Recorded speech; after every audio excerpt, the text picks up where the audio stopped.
ibu dan anak ditemukan meninggal berpelukan di dapur. Korban tewas erupsi Gunung Semeru bertambah. Satu persatu korban jiwa bencana alam erupsi Gunung Semeru mulai ditemukan. Salamah berusia 70 tahun.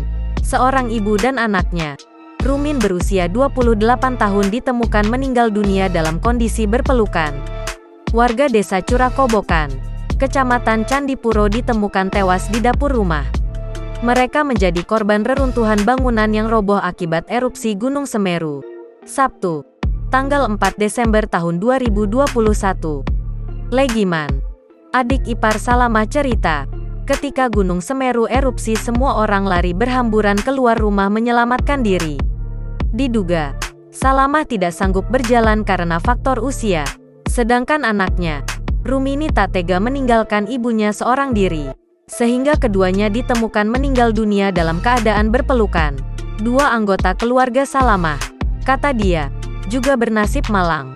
Suami dan anak Salamah mengalami luka cedera akibat reruntuhan bangunan rumah.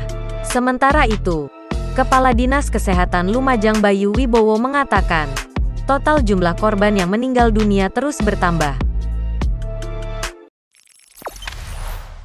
Jangan lupa subscribe, share, komen, dan like ya!